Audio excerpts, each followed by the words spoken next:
And welcome to the second Sibos Game Changer. I'm Stephen Chia, and today we have a recorded presentation from one of the brightest lights in the financial world, Blythe Masters of Digital Asset Management, one of the new kids on the block.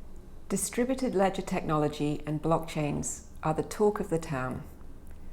They're cool, they're innovative, they're new, and everyone is focused on them. The purpose of my talk today is to ask the simple question as to why this new technology development is important now and why you should be focused on what it means for your business in the near term. Just because a technology is new and because it's clever doesn't mean that it will automatically become widely adopted. And that is particularly true in the case of wholesale financial services. For those of you involved in these businesses, you know very well that the infrastructure supporting wholesale financial services is gigantic, it's expensive. More often than not, it has been in place for years, if not decades or more, and it is extremely challenging to change.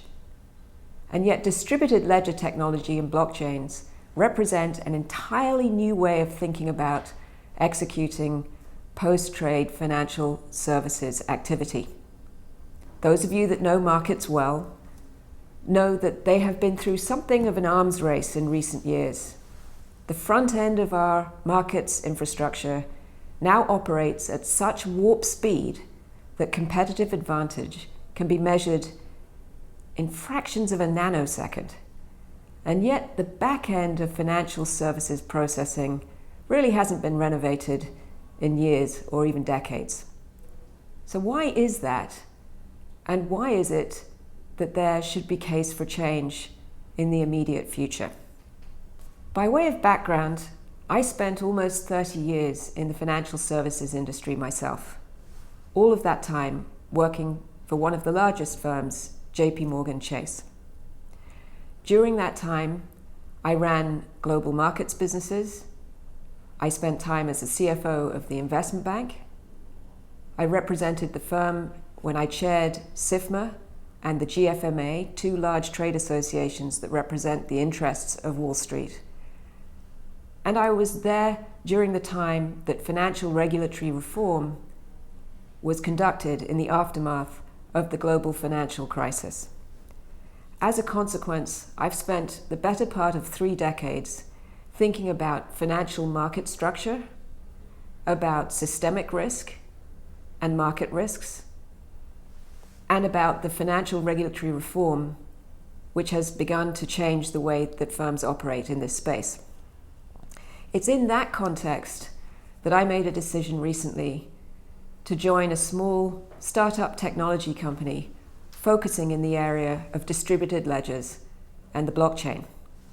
So why might I have made such a big career change at this stage?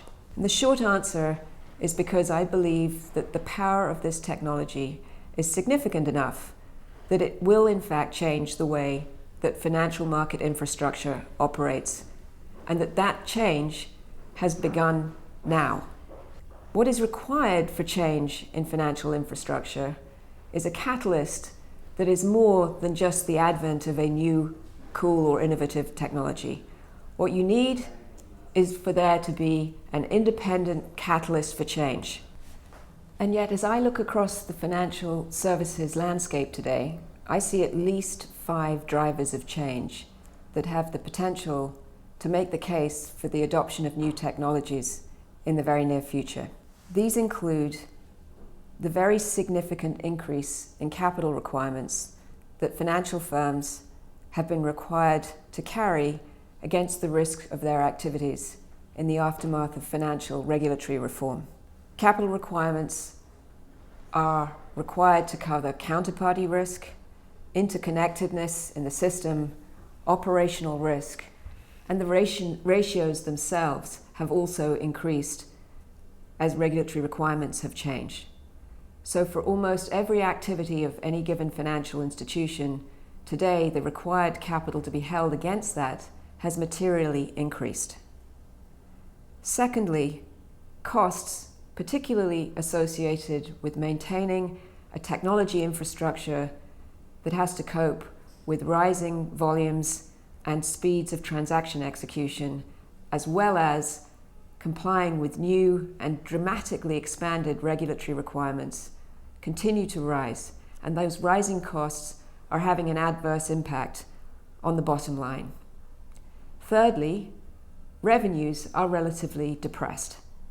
Interest rates remain at historic lows, credit spreads generally also are correspondingly low, and many of the activities that were possible in the era prior to the financial crisis, including proprietary trading, principal investing and the like, are severely curtailed in the new regulatory environment. The fourth area is other forms of regulatory reform, most notably requirements for changes in market practice, including the introduction of centralized clearing and trade execution in the derivatives space, as well as mandates for far higher rates of transaction reporting and frequency that are now, in some cases, required more or less in real time. Then finally, there is the ever-present risk of operational resiliency concerns, and in particular, cyber vulnerability. In today's world, financial infrastructure represents a target-rich environment for those who have both criminal and, in some cases, political objectives. And it's the responsibility of the financial services sector and their regulators to ensure that financial infrastructure is just as resilient to attack as any other part of our infrastructure. So this environment, where there are significant pressures on firms to cut cost, reduce capital, improve revenues, comply with regulatory burdens, and demonstrate that they are resilient to attack, is the environment in which distributed ledger technology and blockchains have arrived. And I believe that distributed ledger technology has the ability to address not one or two, but in fact all five of those dimensions of pain that are being faced by financial market participants. What exactly is a distributed ledger? Simply put, these are shared, replicated, and decentralized transaction networks based on open source internet protocol that draw on cryptographic techniques to secure the information that is recorded on those ledgers. It's a technology that has grown out of innovations in internet bandwidth, computing power, and the science of cryptography. What does a shared replicated ledger really mean, especially in the financial services context? Well, what it means is that instead of each independent party to financial transactions keeping their own independent and private record of transaction information separately, instead there can be one master prime record, or if you will, golden record, of the truth relating to transaction history that acts as a single source of information to multiple different and independent parties, as opposed to the status quo today, where everyone essentially maintains their own ledger of activity. When different parties record the same transaction information, inevitably this leads to inconsistencies. And enormous amounts of effort, time, and cost need to be put into the subsequent reconciliation of those different sources of what should ultimately be the same data, being reconciled and then addressing the errors and inconsistencies that result. In the event that parties are able with confidence to share the same transaction record and each have access to that same transaction record and agree upon its validity at the inception of that transaction record, there is an enormous opportunity to reduce errors, reduce the time spent addressing and resolving those errors, and it means that that same data can be accessed in real time and in a secure fashion at different locations, in different time zones, and by different legal entities. The opportunity for efficiency gain here is truly quite breathtaking. This also means that the entire life cycle of a transaction, including its execution, subsequent netting, reconciliation, agreement on the facts by the different parties who need to know, the buyer, the seller, their agents, a custodian, a central securities depository, a regulator, for example, all of those entities can rely on the same single source of information and agree on the validity of that transaction at the point at which it is submitted for settlement, rather than later in the process and after the fact.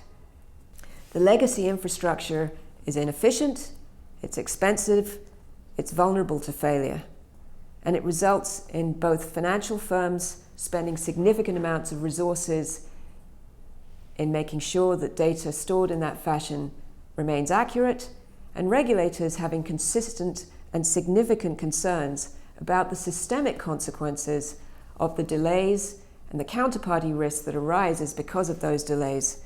So when you understand how the simple benefit of being able to use a shared and distributed secure ledger can be applied to markets, you quickly realize that the opportunities are very significant, because the markets that we're talking about here are themselves gigantic.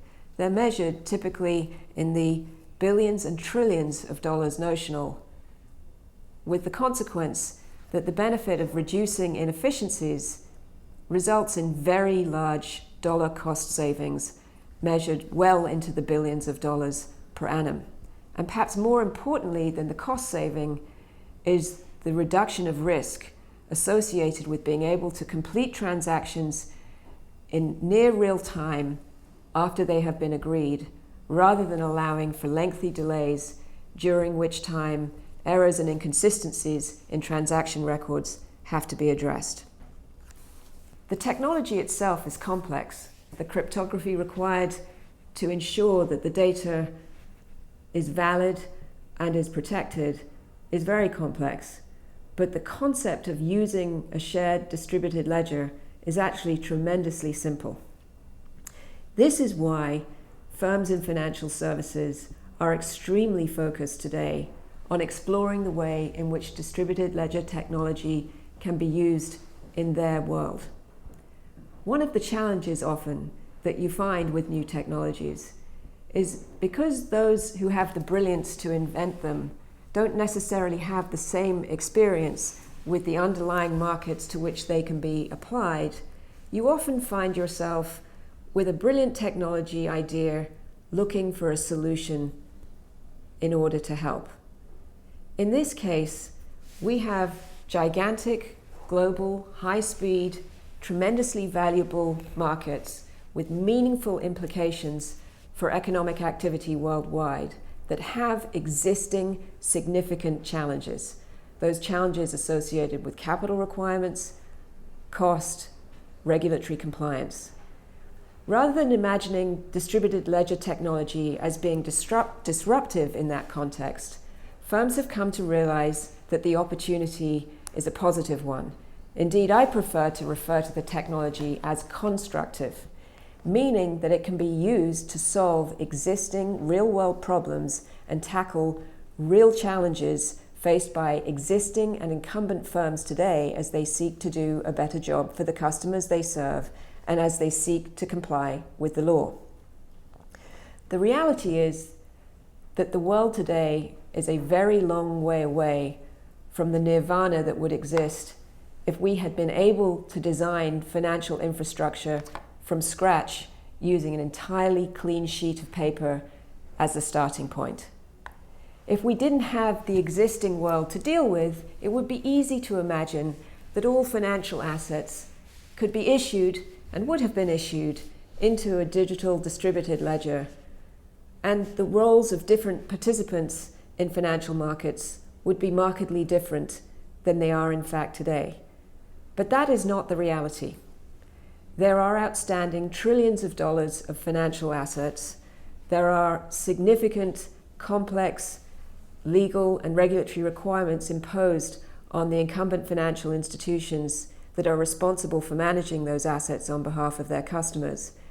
And the challenge is to identify ways in which the new distributed ledger technology can integrate successfully and without causing disruption and without violating laws or regulations with the existing incumbent infrastructure.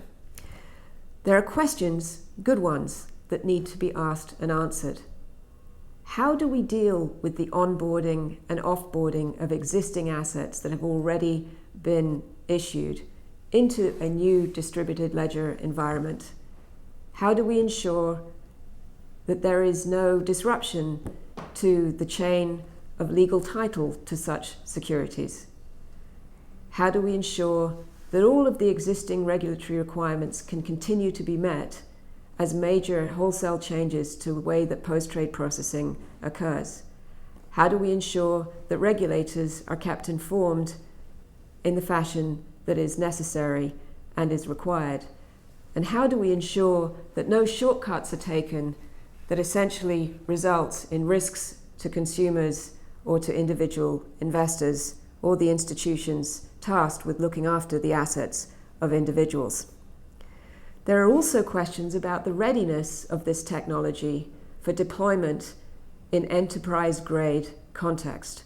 Big enterprises necessarily have to cope with very high transaction throughput volumes. They have to cope with complex regulatory requirements that differ in different jurisdictions. They have to cope with ensuring that the security of the data and the privacy of the data that they are managing is paramount and that that is not compromised along the way. As firms have explored the use of the blockchain, questions have arisen about whether the earliest examples of blockchains, such as the Bitcoin blockchain, are able to meet the requirements of financial firms that are regulated in wholesale financial markets. You may have heard of the distinction between private or permissioned ledgers versus public or permissionless ledgers.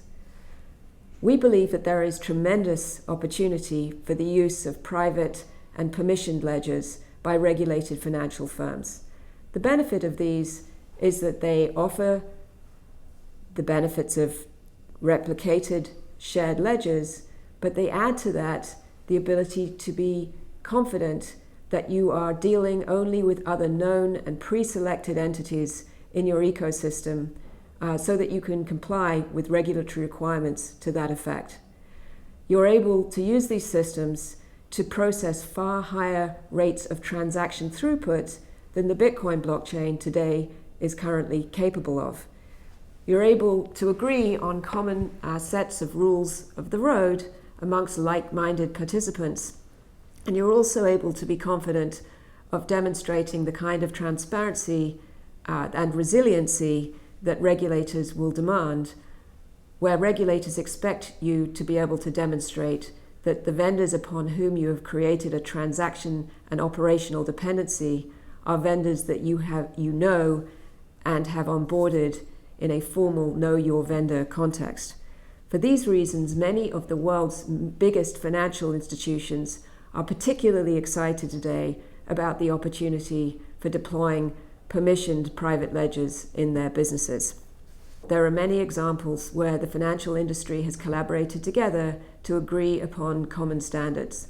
And I believe that that process has begun in this area and will ultimately prove fruitful, notwithstanding the fact that this is as yet still relatively early days, but it's an area in which the benefits will so clearly be greater in the event that multiple parties are able to agree on similar or the same approaches, that the incentive very much exists for agreement to occur. So at the end of the day, the question is this a technology that really has a foundation in reality, given the context of market infrastructure today? And I believe that the answer to that is yes.